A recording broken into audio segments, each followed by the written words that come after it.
Levi had personal beef with, the conflict kind, not the literal kind, wanted to create a new road access onto the Four Corners property that would make a road that bypassed Pyrite Falls altogether and bring people straight to the farm store that they were making at Sullivan's Point. The small ranching collective that Levi ran, a response to Four Corners, was against it, as was the town council, and he had been chosen to voice the dissent today at the meeting. He knew how this kind of thing went.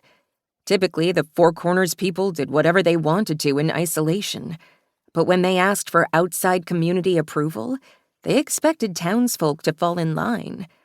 They expected the townsfolk to agree with them because they had money and a certain amount of influence in the community. Because many people sent their kids to school at the little schoolhouse on the property, many people worked for them or had family who did.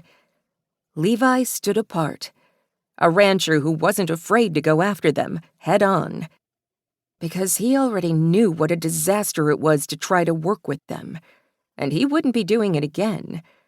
So he had been the natural choice to get up and speak his mind.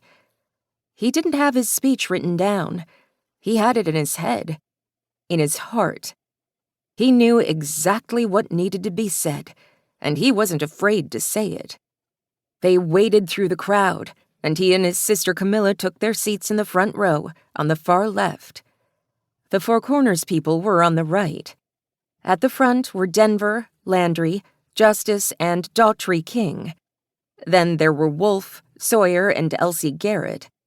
The McLeod family, which consisted of Taggart, Angus, Hunter, Lachlan, and Brody. And then there were the Sullivan sisters. God knew he couldn't tell them apart. Red-headed, all of them, and in floral dresses. There was one that was holding a baby and sitting next to Angus McLeod. He'd heard through the grapevine that the McLeods and Sullivans had married up to one another. He knew that the oldest one was Fia, and she was probably the one seated at the far end with a neutral expression on her face. She had the look of an oldest child.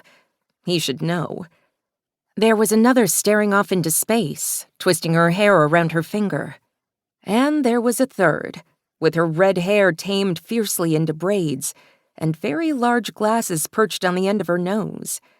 She was wearing a baggy set of overalls, the kind that he had never understood, because they made you question whether or not you were looking at a woman or a toddler.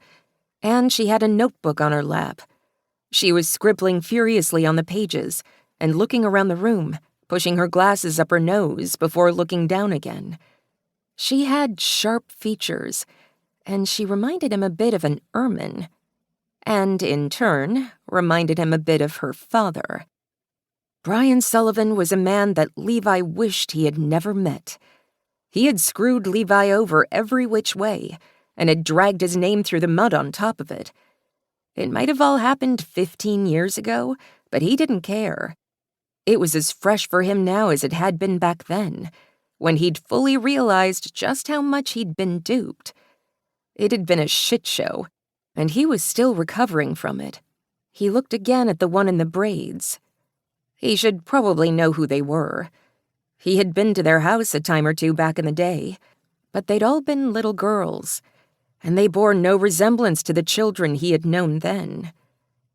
"Wow," said Camilla to his right. "There's a lot of beefcake in here." He grimaced. "Could you not?" "I could not," said Camilla, "but I'm enjoying myself." "Well, I doubt that Landry King is going to get up and put on a show for you. More likely he's going to get up and talk bullshit." "You really hate all of them, don't you?" "Of course I do. They're basically the big evil Death Star of ranching. Why the hell would I like any of them?" "I don't know, because maybe they're nice people, and maybe you have beers with them sometimes down at the bar?" He shifted in his seat. "I do not." "You're so rigid," said Camilla. "I am, and I don't give a flying fuck about what you think about that." "Charming."